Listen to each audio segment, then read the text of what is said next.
kata orang-orang di kampung Belimbing. Ada satu masa di mana bau sate tercium hampir tiap malam dari arah hutan kecil di pinggir jalan raya. Bau itu enak, gurih, kayak sate ayam dibakar dengan bumbu kacang yang kental. Tapi yang aneh, nggak ada yang tahu siapa yang jualan. Soalnya warungnya baru kelihatan kalau udah malam banget, sekitar jam 11 ke atas. Siangnya, tempat itu kosong. Cuma ada bekas arang hitam, batang bambu sisa tusukan, sama abu yang keabu-abuan. Orang-orang kampung sering lewat situ. Apalagi anak-anak muda yang suka nongkrong sambil ngopi di warung Pak Lurah.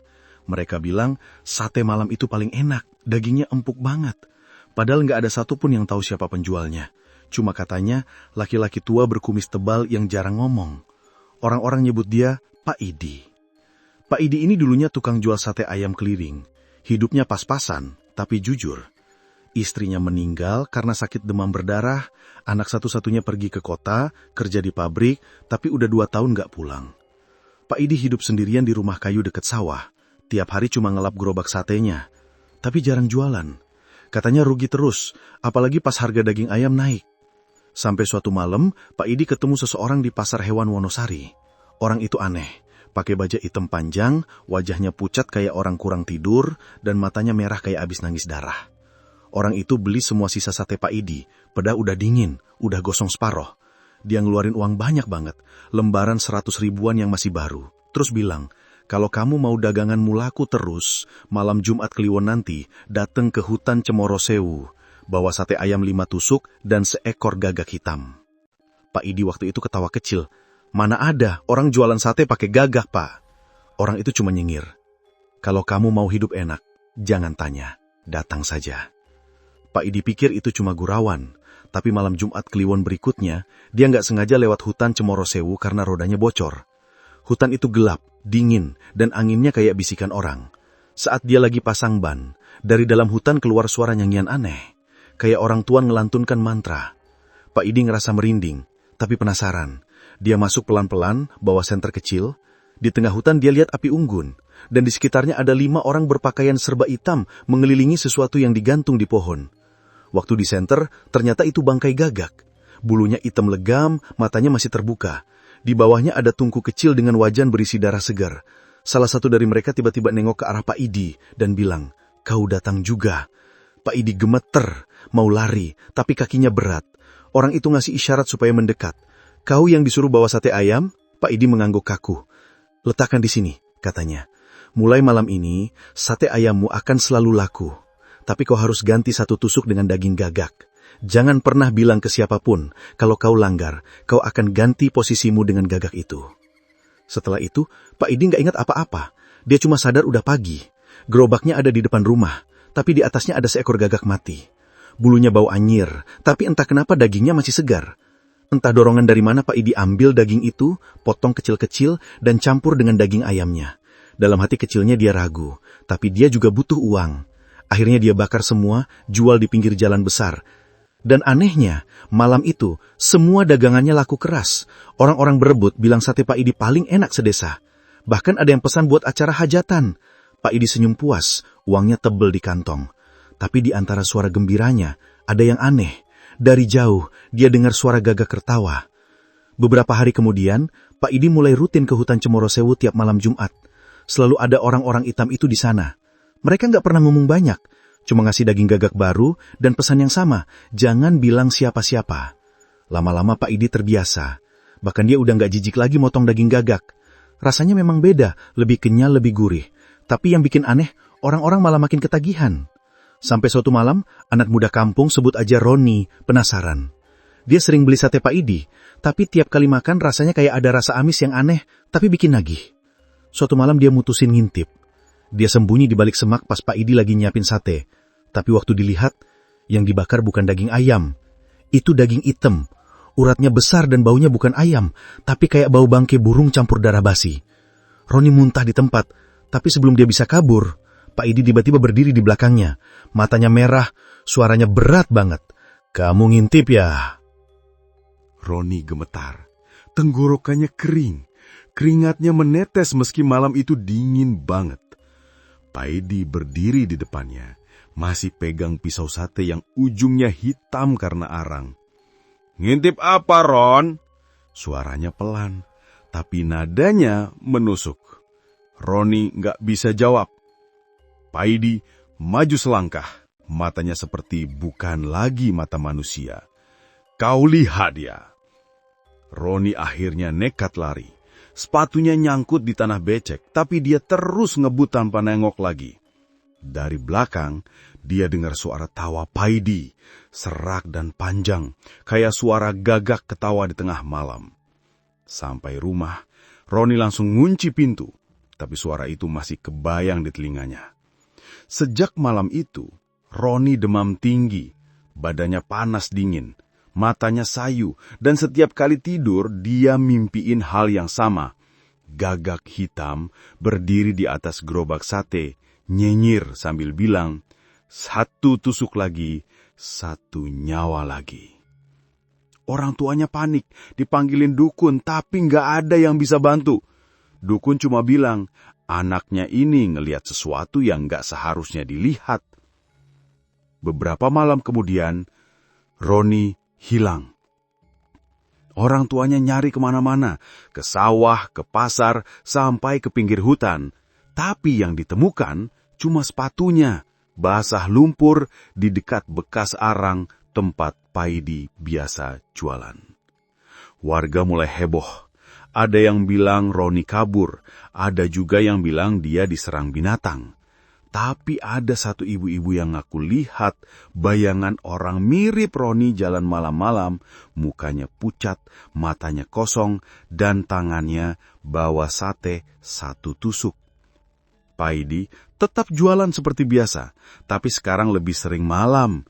Wajahnya makin pucat, matanya cekung, tapi uangnya makin banyak. Orang-orang kagum, bilang rezekinya lagi deras. Tapi ada satu hal yang mulai bikin orang kampung curiga. Setiap kali Paidi jualan, pasti ada satu pelanggan yang duduk di ujung warungnya. Tinggi, kurus, wajahnya ditutupi topi hitam, gak pernah ngomong, dan selalu beli sate tusuk genap. 12 tusuk, 16 tusuk, kadang 20.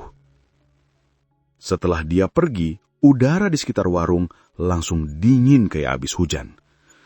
Suatu malam Pak Edi ketemu sama temannya yang dulu sama-sama jualan. Namanya Wito. Wito ini orangnya belak-belakan, gak takut siapapun. "Di, aku tanya beneran, kau sekarang masak sate pakai daging apa sih?" Pak Edi senyum, tapi senyumnya aneh. "Masih sama toh, ayam." "Ah, bohong kau. Aku tahu bedanya bau ayam sama yang kau bakar. Itu bukan ayam kan?" Pak Edi gak jawab. Cuma tatapan matanya berubah seperti kosong. Kadang orang lapar nggak harus tahu dia makan apa toh. Wito mulai takut, tapi rasa penasarannya lebih besar. Malam itu juga, dia mutusin buat ngikutin Paidi pulang. Dari jauh dia lihat Paidi dorong gerobaknya ke arah hutan Comorosewu. Wito sembunyi di balik pohon, dan yang dia lihat bikin bulu kuduknya berdiri. Paidi berhenti di tengah hutan, buka kain putih dari bawah gerobak, dan ngeluarin bangkai gagak besar. Tapi anehnya, gagak itu masih gerak-gerak, matanya terbuka, kayak masih hidup. Paidi mulai ngucap mantra pelan. Dari tanah muncul asap hitam tipis, makin lama makin tebal. Lalu dari kegelapan muncul sosok tinggi besar, hitam legam, matanya merah menyala. Suaranya kayak bisikan dari dalam perut bumi. "Kau bawa satu lagi malam ini." Paidi mengangguk. Anak muda itu udah lihat, rohnya belum jauh. Sosok itu melangkah maju, jari-jarinya panjang kayak akar pohon. "Bagus, kau tahu perjanjiannya Paidi. Setiap bulan 1 nyawa. Kalau tidak, gantinya darahmu sendiri." Wito jatuh terduduk, nafasnya tercekat, lututnya gemetar. Dia buru-buru kabur, tapi kakinya nyenggol ranting. Suara krek itu bikin Paidi nengok, dan dalam sekejap, Wito lihat Paidi berubah. Kulitnya hitam pekat, matanya merah, dan di pundaknya ada 2 ekor gagak hinggap. Wito berhasil lari sampai ke kampung, tapi begitu sampai di rumah, dia langsung pingsan. Warga nemuin dia pagi-pagi dan waktu sadar, dia cuma bisa bilang, Paidi bukan manusia lagi. Sejak hari itu, Paidi jarang keluar siang, tapi bau sate dari arah hutannya makin sering kecium. Anehnya, meskipun banyak yang takut, tetap aja ada orang yang beli. Katanya sate Paidi rasanya nggak bisa dilupain. Ada yang bahkan jalan kaki jauh-jauh cuma buat beli 2 tusuk. Tapi, tiap kali mereka pulang, pasti ada aja yang aneh.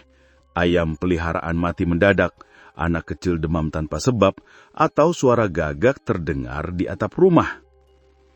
Sampai akhirnya malam itu datang lagi. Malam Jumat Kliwon, bulan purnama, dan warga mulai gelisah karena sudah 2 orang hilang dalam sebulan. Kepala desa mutusin buat ngintip sendiri. Dia bawa beberapa pemuda, termasuk ustadz kampung yang dikenal berani. Mereka berangkat tengah malam, jalan pelan-pelan ke arah hutan Comorosewu. Dari jauh, mereka lihat cahaya api kecil dan dengar suara orang tertawa. Tapi bukan tawa manusia biasa, kayak tawa yang ditahan bercampur suara burung. Mereka dekati dan bau amis langsung nyerang hidung. Di tengah hutan, mereka lihat Paidi lagi bakar sate, tapi bukan di gerobak. Dia bikin tungku dari batu dan di sekitarnya banyak bangkai gagak. Di atas tungku ada panci besar berisi darah. Di sampingnya, sosok hitam tinggi besar berdiri dan di depannya Paidi sujud. Ustadz itu langsung baca ayat kursi, tapi angin tiba-tiba berhembus kencang, api unggun padam, tapi suara tawa malah makin keras. Dari kegelapan, suara Paidi kedengaran, "Kalian gak seharusnya ke sini." Angin malam di hutan Comorosewu makin kencang. Suara ranting beradu dengan hembusan yang dinginnya sampai ke tulang. Para pemuda yang ikut kepala desa mulai saling pandang. Beberapa udah gemetar, tapi berusaha bertahan. Ustadz Hasan, orang yang paling depan, terus komat kamit baca doa, sementara matanya tetap awas ngarah ke tempat api yang tadi padam. Tapi meskipun api udah mati, dari dalam kegelapan masih kelihatan sinar merah samar, kayak bara yang gak mau padam. "Paidi, keluar kau! Ini aku, Pak Lurah!" teriak kepala desa dengan suara bergetar. Gak ada jawaban, cuma suara langkah pelan di tanah basah. Lalu dari balik pohon besar muncul sosok Paidi. Tapi bukan lagi Paidi yang mereka kenal. Badannya kurus kering, matanya merah menyala, dan kulitnya kayak terbakar. Bibirnya hitam, tangannya berlumur darah. Di pundaknya 2 gagak hinggap, matanya menatap lurus ke arah mereka. "Apa yang kalian cari?" Suaranya berat, serak, kayak keluar dari 2 mulut sekaligus. Pak Lurah maju setengah langkah. "Kami mau tahu apa yang kau lakukan di sini. Sudah banyak warga hilang, Di. Kau harus jelaskan semuanya." Paidi malah senyum, tapi senyum itu dingin, nggak ada sedikit pun rasa manusia. "Kalian gak akan mengerti. Mereka semua lapar. Aku cuma ngasih makan. Lihat, semua orang suka sateku, kan?" Ustadz Hasan maju tegas, meski wajahnya pucat. "Itu bukan sate, Pak Idi. Kau kasih mereka darah najis. Kau sudah ditipu setan." Pak Idi tertawa keras, suaranya berpantul ke seluruh hutan. Gagak-gagak di atas pohon ikut berkoak amai, kayak paduan suara dari neraka. "Setan, kau pikir mereka setan? Mereka yang memberiku rejeki. Aku cuma tukang sate miskin. Tapi lihat sekarang, aku bisa hidup enak, uangku banyak, orang-orang datang cari aku. Kalian semua cuma iri." Tiba-tiba, angin berhenti. Suara jangkrik pun hilang. Hutan jadi hening. Dan dari balik pepohonan muncul bayangan besar. Makhluk hitam tinggi, matanya menyala merah seperti bara api, wajahnya samar, tapi bentuknya kayak paruh burung. Tangannya panjang, kukunya runcing. Ustadz Hasan langsung mengangkat tangannya dan berteriak, "Allahu Akbar!" Tapi sebelum sempat lanjut baca doa, makhluk itu menggeram. Suaranya bikin dada semua orang bergetar. Tanah di bawah mereka retak kecil dan udara jadi bau darah. Paidi sujud di depan makhluk itu sambil berteriak, "Jangan ambil aku masih punya 1 tusuk lagi." Tapi makhluk itu malah nyentuh kepala Paidi. Sentuhannya bikin kulit Paidi langsung melepuh, hitam dan mengeluarkan asap. Paidi menjerit kesakitan. "Aku belum selesai, aku belum kasih tumbal bulan ini." Pak Lurah dan para pemuda langsung kabur ke arah luar hutan, tapi sebagian jatuh karena tanahnya becek dan licin. Sementara Ustadz Hasan terus baca doa keras-keras, suaranya menggetarkan udara. Tapi makhluk itu makin marah, tubuhnya menggeliat dan dari punggungnya keluar puluhan gagak hitam berterbangan menutupi langit malam. Paidi yang masih berlutut tiba-tiba diam. Badannya menggigil, lalu membeku. Kulitnya berubah hitam legam dan matanya terbuka tapi kosong. Dari mulutnya keluar darah hitam, kental, bau anyirnya nyengat banget. Gagak-gagak itu hinggap di tubuhnya, mencabik dagingnya sedikit demi sedikit, sampai akhirnya cuma tinggal tulang dan kain sobek. Ustadz Hasan menutup matanya, terus baca doa sampai suaranya parau. Makhluk besar itu akhirnya menjerit keras, jeritan yang bikin pohon-pohon bergetar, lalu tubuhnya hancur jadi asap hitam yang menyebar ke seluruh hutan. Begitu semua reda, udara jadi berat. Bau sate terbakar masih terasa. Warga yang tersisa bantu Ustadz Hasan keluar dari hutan, tapi pas mereka menengok ke belakang, gerobak sate Paidi udah nggak ada. Cuma tersisa tungku kecil yang masih hangat dan 1 tusuk sate yang belum gosong terletak di tanah berlumpur. Keesokan paginya, warga datang ramai-ramai. Mereka nemuin bekas arang, abu putih, dan 1 tulang gagak yang masih utuh. Tapi nggak ada tanda-tanda jasad Paidi. Kepala desa akhirnya mutusin buat bakar semua bekasnya, lalu pasang papan kecil di pinggir hutan bertuliskan, "Dilarang berjualan di sekitar sini."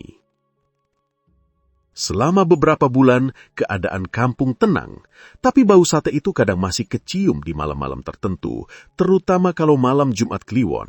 Orang-orang bilang, kalau kamu lewat jalan itu tengah malam dan mencium bau sate yang enak banget sampai bikin lapar, jangan coba-coba nyari asalnya, karena bisa jadi yang jualan bukan manusia. Ada satu cerita dari sopir truk yang sering lewat situ. Katanya, suatu malam, hujan deras, dia berhenti di pinggir jalan buat ganti ban. Di kejauhan dia lihat cahaya lampu kecil, kayak lampu gerobak sate. Karena lapar, dia jalan ke sana. Benar aja, ada bapak-bapak tua jualan sate, ramah, pakai topi lusuh. Sopir itu pesen 10 tusuk. Pas makan rasanya luar biasa enak. Tapi waktu dia lihat tusuk satenya, dagingnya hitam dan masih ada bulu halus. Pas dia nengok ke arah penjualnya, gerobak itu udah nggak ada. Sejak itu, sopir itu nggak pernah lewat jalan itu lagi.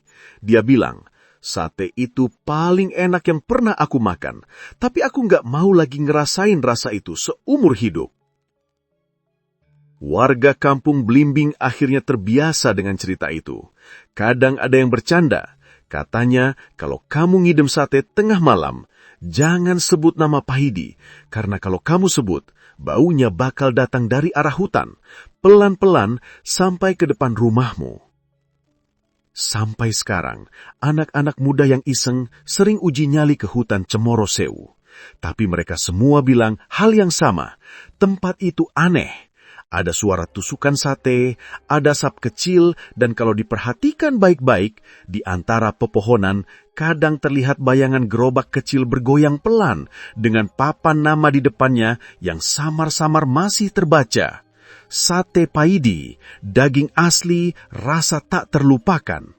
Dan setiap kali angin lewat, bau daging bakar itu muncul lagi. Gurih, manis, tapi ada sesuatu yang amis di ujungnya. Rasa yang bikin orang penasaran, tapi juga takut. Karena kata orang tua-tua, kalau kamu udah mencium bau sate itu, berarti kamu udah dipanggil buat jadi pelanggan berikutnya.